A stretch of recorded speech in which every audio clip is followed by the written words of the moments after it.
Chapter 11. The manoeuvres of the next week became so bewilderingly complicated that by Wednesday, Georgie was almost thinking of going away to the seaside with Foljam and Dicky in sheer despair, and in after years he could not without great mental effort succeed in straightening it all out, and the effort caused quite a buzzing in his head. That Sunday evening, Lucia sent an invitation to Lady Ambermere for dinner and tableau, to which Lady Ambermere's people replied by telephone on Monday afternoon that her ladyship was sorry to be unable. Lucia therefore gave up the idea of a dinner party and reverted to her original scheme of an evening party like Olga's, got up on the spur of the moment, with great care and most anxious preparation. The rehearsals for the impromptu tableau, meantime, went steadily forward behind closed doors, and Georgie wrestled with 20 bars of the music of the awakening of Brunhilde. Lucia intended to ask nobody until Friday evening, and Olga should see what sort of party Rhythm could raise at a moment's notice. Early on Tuesday morning, the devil entered into Daisy Quantock, probably by means of subconscious telepathy, and she proceeded to go round the green at the morning Parliament and ask everybody to come in for a good romp on Saturday evening, and they all accepted. Georgie, Lucia, and Olga were absentees, and so, making a house-to-house visitation, she went first to Georgie. He, with secret knowledge of the tableau, indeed he was stitching himself a robe to be worn by King Cophetua at the time, and hastily bundling it onto the table, regretted that he was already engaged. This was rather mysterious, but he might have planned, for all Mrs. Quantock knew, an evening when he would be busy indoors, and since those evenings were never to be pried upon, she asked no questions, but went off to Lucia's to give her invitation there. There again she was met with a similarly mysterious refusal. Lucia much regretted that she and Peppino were unable to come, and she hoped Daisy would have a lovely party. Even as she spoke, she heard her telephone bell ringing, and hurried off to find that Georgie, faithful lieutenant, was acquainting her with the fact that Mrs. Quantock was planning a party for Saturday. He did not know how far she had got. At that moment she had got just halfway to Old Place, walking at unusual speed. Lucia grasped the situation with amazing quickness, and cutting off Georgie with a snap, she abandoned all idea of her party being impromptu and rang up Olga. She would secure her anyhow. The telephone was in the hall, and Olga, with her hat on, was just preparing to go out when the bell sounded. The words of grateful acceptance were on her very lips when her front door bell rang too, very long and insistently, and had hardly left off when it began again. Olga opened the door herself, and there was Mrs. Quantock on the doorstep with her invitation for Saturday night. She was obliged to refuse, but promised to look in, if she was not very late in getting away from Mrs. Lucas, and pop went the cat out of the bag. Another romp would be lovely. Already the evils of decentralization and overlapping were becoming manifest. Lucia rang up house after house, only to find that its inhabitants were already engaged. She had got Olga and Georgie, and could begin the good work of education and the crushing of rivalry, not by force, but by pure and refined example, but Mrs. Quantock had got everybody else. In the old days this could never have happened, for everything devolved round one central body. Now, with the appearance of this other great star, all the known laws of gravity and attraction were upset. Georgie, again summoned to the telephone, recommended an appeal to Mrs. Quantock's better nature, which Lucia rejected, doubting whether she had one. "But what about the tableau?" asked Georgie. "We three can't very well do tableau for Miss Olga to look at." Then Lucia showed herself truly great. "The merit of the tableau does not consist in the number of the audience," she said. She paused a moment. "Have you got the Cophetua robe to set properly?" she asked. "Oh, it'll do," said Georgie dejectedly. On Tuesday afternoon, Olga rang up Lucia again to say that her husband was arriving that day, so might she bring him on Saturday. To this Lucia cordially assented, but she felt that a husband and wife sitting together and looking at another husband and wife doing tableau would be an unusual entertainment, and not characteristic of Rhythm's best. She began to waver about the tableau and to consider dinner instead.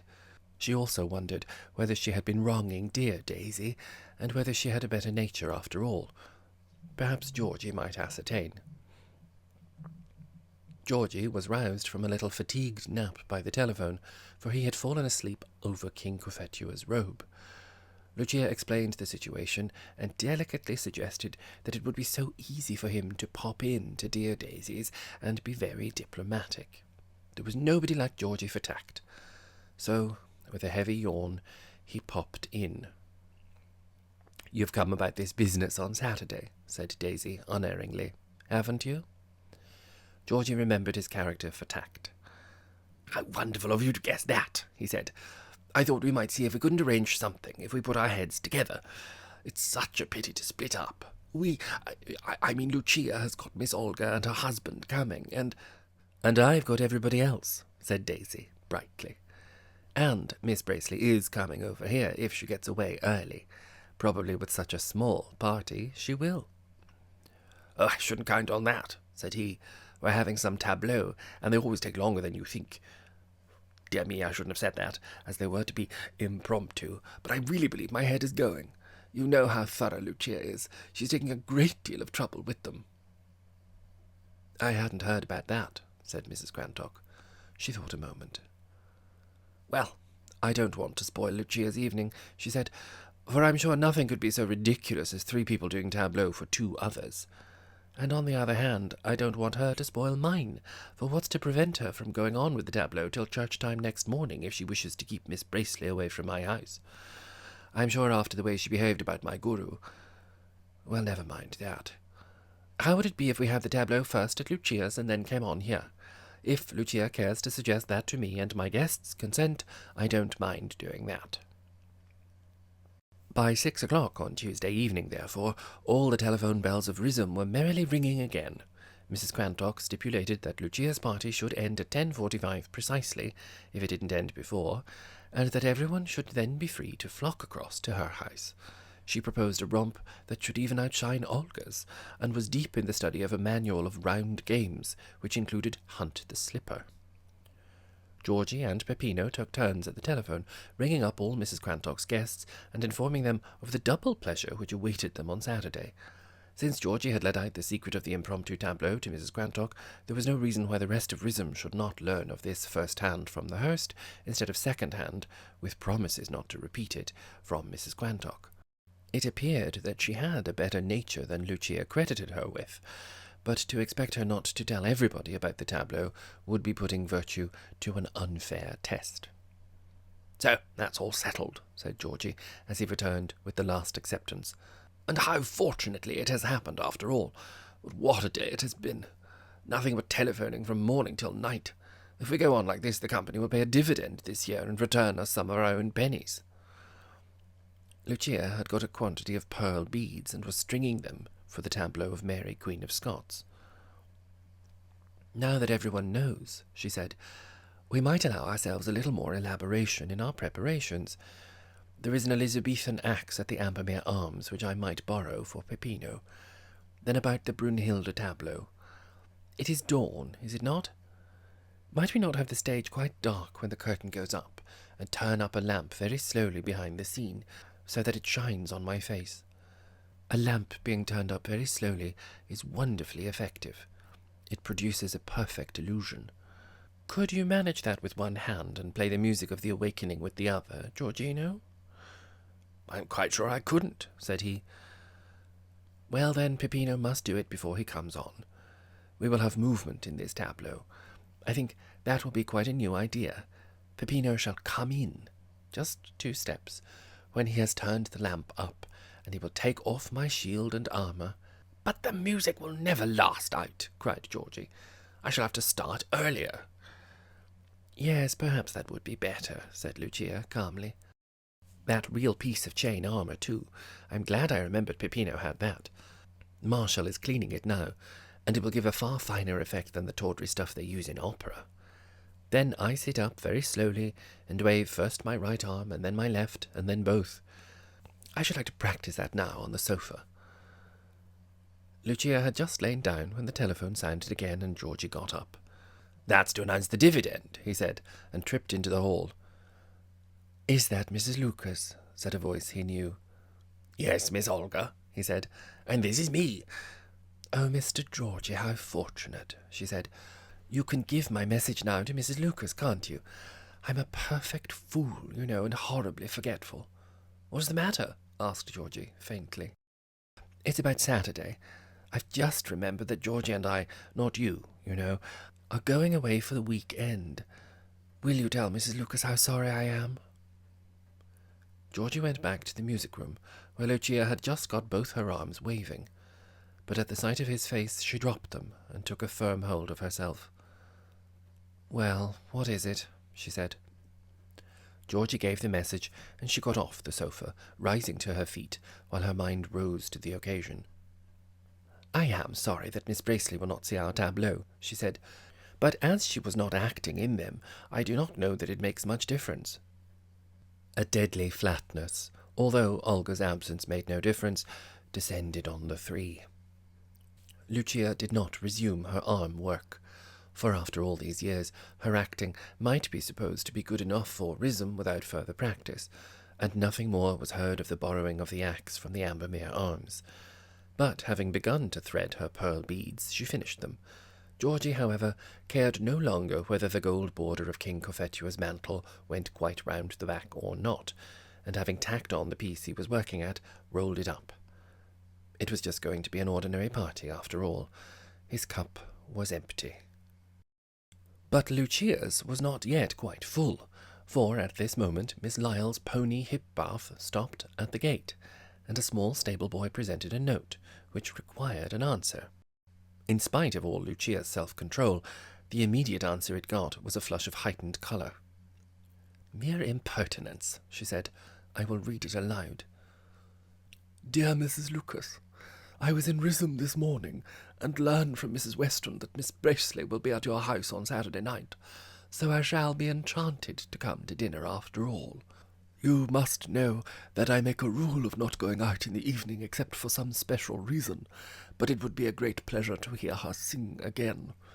I wonder if you would have dinner at 7:30 instead of 8, as I do not like being out very late." There was a short pause. "Caro," said Lucia, trembling violently, "perhaps you would kindly tell Miss Lyle that I do not expect Miss Bracely on Saturday, and that I do not expect Lady Ambermere either." "My dear," he began. "I will do it myself, then," she said. It was as Georgie walked home after the delivery of this message that he wanted to fly away and be at rest with Foljambe and Dicky. He had been frantically excited ever since Sunday at the idea of doing tableaux before Olga, and today in especial had been a mere feverish hash of telephoning and sewing, which all ended in nothing at all, for neither tableaux nor romps seemed to hold the least attraction for him now that Olga was not going to be there. And then all at once it dawned on him that he must be in love with Olga, for why else should her presence or absence make such an astounding difference to him? He stopped dead opposite Mrs. Quantock's mulberry tree. "More misery, more unhappiness," he said to himself. Really, if life at Rhythm was to become a series of agitated days ending in devastating discoveries, the sooner he went away with Foljambe and Dicky the better. He did not quite know what it was like to be in love, for the nearest he had previously ever got to it was when he saw Olga awake on the mountain-top, and felt that he had missed his vocation in not being Siegfried, but from that he guessed. This time, too, it was about Olga, not about her as framed in the romance of legend and song, but of her as she appeared at Rhythm, taking, as she did now, an ecstatic interest in the affairs of the place. So short a time ago, when she contemplated coming here first, she had spoken of it as a lazy backwater. Now she knew better than that, for she could listen to Mrs. Weston far longer than anybody else, and ask for more histories when even she had run dry. And yet Lucia seemed hardly to interest her at all. Georgie wondered why that was. He raised his eyes as he muttered these desolated syllables, and there was Olga just letting herself out of the front garden of the old place. Georgie's first impulse was to affect not to see her and turn into his bachelor house, but she had certainly seen him, and made so shrill and piercing a whistle on her fingers that, pretend as he would not to have seen her, it was ludicrous to appear not to have heard her. She beckoned to him. "Georgie, the most awful thing has happened," she said, as they came within walking distance. "Oh, I called you Georgie by mistake, then. When one once does that, one must go on doing it on purpose. Georgie," she said, in the best risen manner. "You can come to Lucia's party after all," said he. "No, I can't."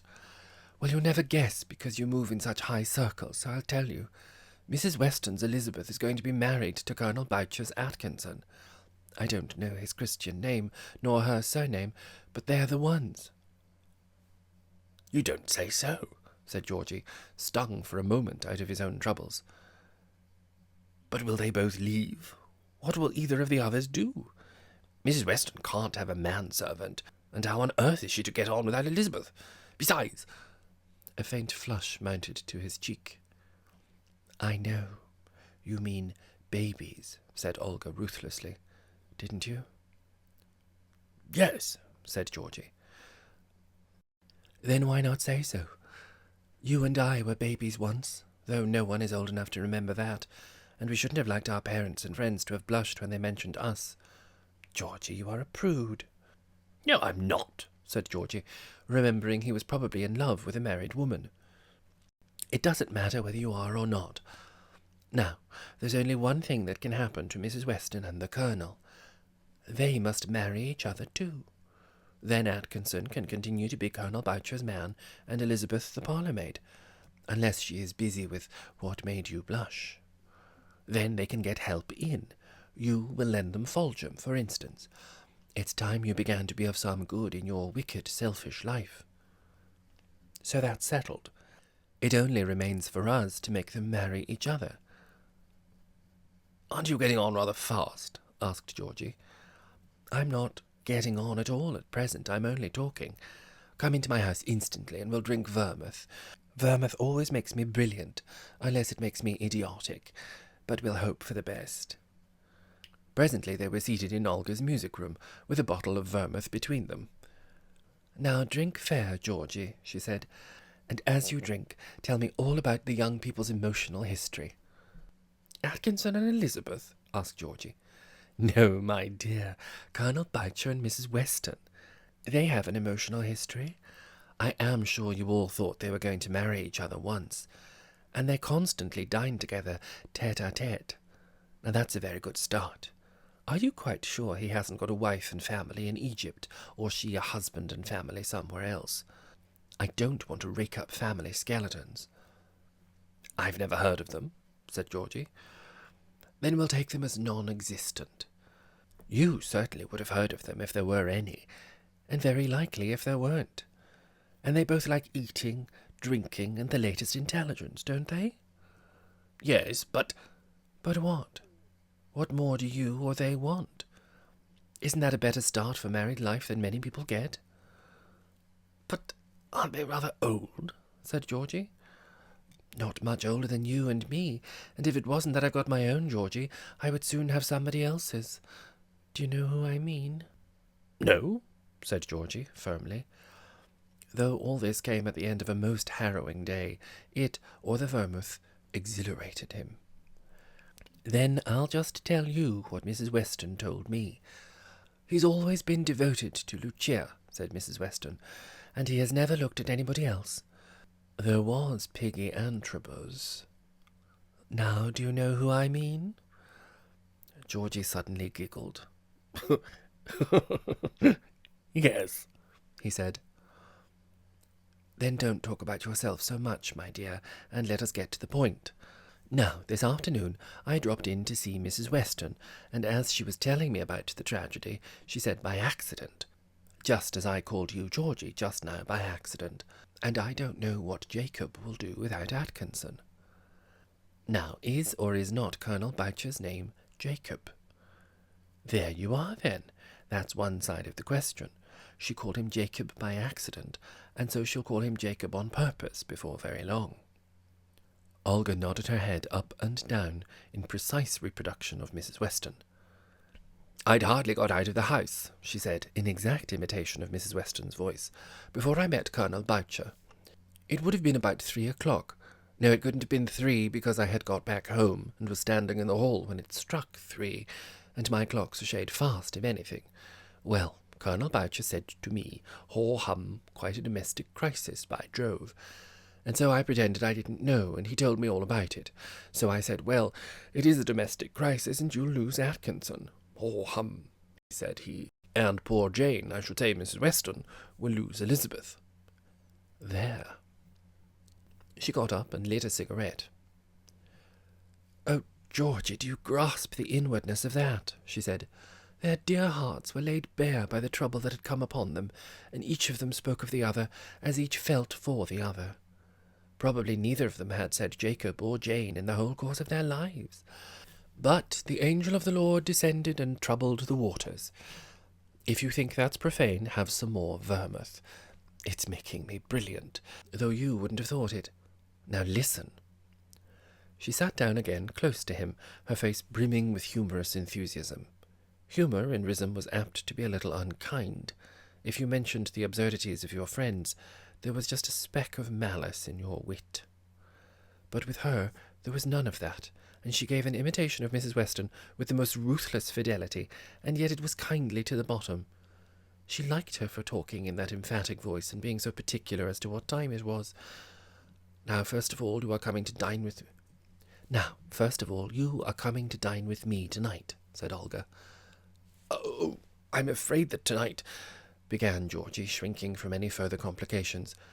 "He really must have a quiet evening and go to bed very early." "What are you afraid of tonight?" she asked. "You're only going to wash your hair. You can do that tomorrow. So you and I, that's 2, and Mrs. Weston and Colonel Jacob, that's 4, which is enough, and I don't believe there's anything to eat in the house. But there's something to drink, which is my point. Not for you and me, mind. We've got to keep our heads and be clever. Don't have any more vermouth. But Jane and Jacob are going to have quantities of champagne.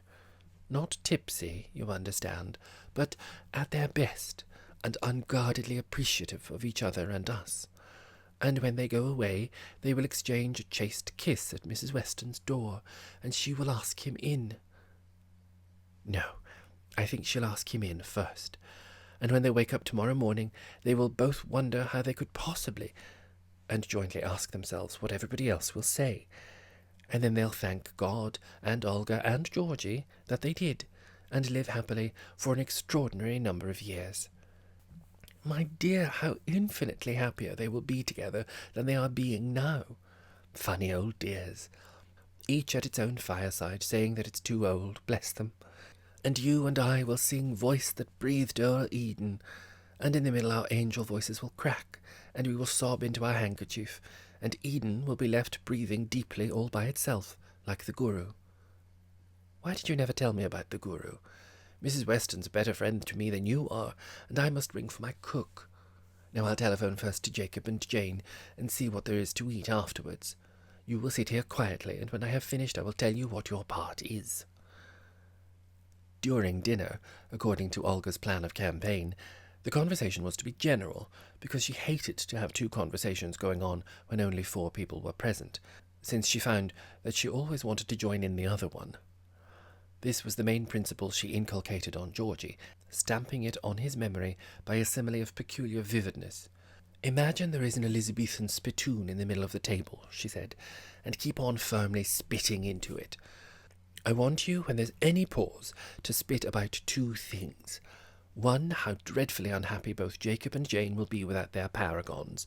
The other, how pleasant is conversation and companionship. I shall be chaffing you, mind, all the time, and saying you must get married. After dinner, I shall probably stroll in the garden with Jacob. Don't come. Keep him after dinner for some little time, for then's my opportunity of talking to Jane, and give him at least 3 glasses of port. Gracious, it's time to dress, and the Lord prosper us." Georgie found himself the last to arrive when he got back to Olga's, and all 3 of them shook hands rather as people shake hands before a funeral. They went in to dinner at once, and Olga instantly began. "How many years did you say your admirable Atkinson had been with you?" she asked Colonel Boucher. 20. Going on for 21, said he. Great nuisance. Upon my word, it's worse than a nuisance. Georgie had a bright idea.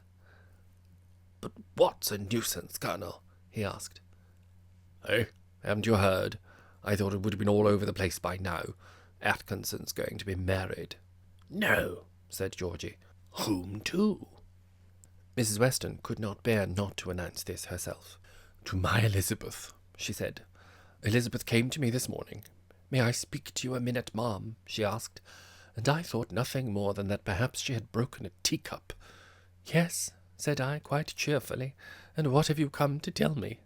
It was getting almost too tragic, and Olga broke in. 'Let's try to forget all about it for an hour or two,' she said. 'It was nice of you all to take pity on me and come and have dinner, otherwise I should have been quite alone. If there's one thing I cannot bear, it's being alone in the evening. And to think that anybody chooses to be alone when he needn't. Look at that wretch there,' and she pointed to Georgie, 'who lives all by himself instead of marrying. Liking to be alone is the worst habit I know, much worse than drink.' 'Now do leave me alone,' said Georgie. 'I won't, my dear, and when dinner is over Mrs. Weston and I are going to put our heads together, and when you come out we shall announce to you the name of your bride. I should put a tax of 20 shillings on the pound on all bachelors. They should all marry or starve.' Suddenly she turned to Colonel Boucher. 'Oh, Colonel,' she said, 'what have I been saying? How dreadfully stupid of me not to remember that you were a bachelor too. But I wouldn't have you starve for anything. Have some more fish instantly to show you forgive me. Georgie, change the subject. You're always talking about yourself.'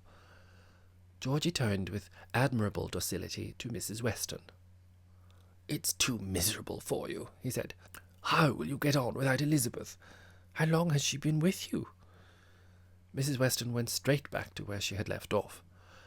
'So I said, "What have you come to tell me?" quite cheerfully, thinking it was a teacup. And she said, "I'm going to be married, ma'am," and she blushed so prettily that you'd have thought she was a girl of 20, though she was 17 when she came to me.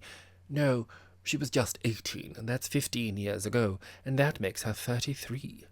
"Well, Elizabeth," I said, "you haven't told me yet who it is, but whether it's the Archbishop of Canterbury or the Prince of Wales, for I felt I had to make a little joke like that, I hope you'll make him as happy as you've made me all these years." "You old darling," said Olga. "I should have gone into hysterics and forbade the banns." "No, Miss Bracely, you wouldn't," said Mrs. Weston. "You'd have been just as thankful as me that she's got a good husband to take care of and to be taken care of by, because then she said, 'Law, ma'am, it's none of they, not them great folks, it's the Colonel's Atkinson.' You ask the Colonel for Atkinson's character, Miss Bracely, and then you'd be just as thankful as I was." "The Colonel's Atkinson is a slow coach, just like Georgie," said Olga. "He and Elizabeth have been living side by side all these years, and why couldn't the man make up his mind before? The only redeeming circumstance is that he has done it now. Our poor Georgie, now—" "Now you're being rude to Colonel Boucher again," said Georgie. "Colonel, we've been asked here to be insulted." Colonel Boucher had nothing stronger than a mild tolerance for Georgie, and rather enjoyed snubbing him. "Well, if you call a glass of wine and a dinner like this an insult," he said, "'pon my word, I don't know what you'd call a compliment." "I know what I call a compliment," said Olga, "and that's your all coming to dine with me at such short notice. About Georgie's approaching nuptials now—" "You're too tiresome," said he. "If you go on like that, I shan't ask you to the wedding. Let's talk about Elizabeth's. When are they going to be married, Mrs. Weston?" That's what I said to Elizabeth. "Get an almanac, Elizabeth," said I, "so that you won't choose a Sunday. Don't say the 20th of next month without looking it out. But if the 20th isn't a Sunday or a Friday, mind, for though I don't believe in such things, still you never know. There was Mrs. Antrobus now," said Mrs. Weston, suddenly putting in a footnote to her speech to Elizabeth. "It was on a Friday she married, and within a year she got as deaf as you see her now. Then Mr. Weston's uncle, his uncle by marriage, I should say, he was another Friday marriage, and they missed their train when getting off on their honeymoon, and had to stay all night where they were, without a sponge or a toothbrush between them, for all their luggage was in the train being whirled away to Torquay. So make it the 20th, Elizabeth, I said, if it isn't a Friday or a Sunday, and I shall have time to look round me, and so will the Colonel, though I don't expect that either of us will find your equals. And don't cry, Elizabeth, I said, for she was getting quite watery, for if you cry about a marriage, what'll be left for a funeral? Ha! 'Pon my word, I call that splendid of you, said the Colonel. And I told Atkinson I wished I had never set eyes on him before I wished him joy. Olga got up. Look after Colonel Beecher, Georgie, she said, and ring for anything you want. Look at the moon. Isn't it heavenly? How Atkinson and Elizabeth must be enjoying it. The two men spent a half-hour of only moderately enjoyable conversation, for Georgie kept the grindstone of the misery of his lot without Atkinson and the pleasure of companionship firmly to the Colonel's nose. It was no use for him to attempt to change the subject to the approaching tableau, to a vague rumour that Piggy had fallen face downwards in the ducking pond, that Mrs. Quantock and her husband had turned a table this afternoon with remarkable results, for it had tapped out that his name was Robert and hers Daisy. Whichever way he turned, Georgie herded him back on the stony path that he had been bidden to take, with the result that when Georgie finally permitted him to go into the music-room, he was athirst for the more genial companionship of the ladies. Olga got up as they entered. "Georgie's so lazy," she said, "that it's no use asking him. But do let you and me have a turn up and down my garden, Colonel. There's a divine moon, and it's quite warm." They stepped out into the windless night. "Fancy its being October," she said. "I don't believe there is any winter in Rissum, nor autumn either, for that matter. You are all so young, so deliciously young. Look at Georgie in there. He's like a boy still, and as for Mrs. Weston, she's 25, not a day older." "Yes, wonderful woman," said he. "Always agreeable and lively, handsome too. I consider Mrs. Weston a very handsome woman. Hasn't altered an atom since I knew her." "That's the wonderful thing about you all," said she. "You are all just as brisk, as young as you were 10 years ago. It's ridiculous. As for you, I'm not sure that you're not the most ridiculous of the lot. I feel as if I had been having dinner with 3 delightful cousins a little younger. Not much, but just a little, than myself. Gracious, how you all made me romp the other night here. What a pace you go, Colonel. What's your walking like if you call this a stroll?" Colonel Beecher moderated his pace. He thought Olga had been walking so quickly. "I'm very sorry," he said. "Certainly Rissum is a healthy, bracing place. Perhaps we do keep our youth pretty well.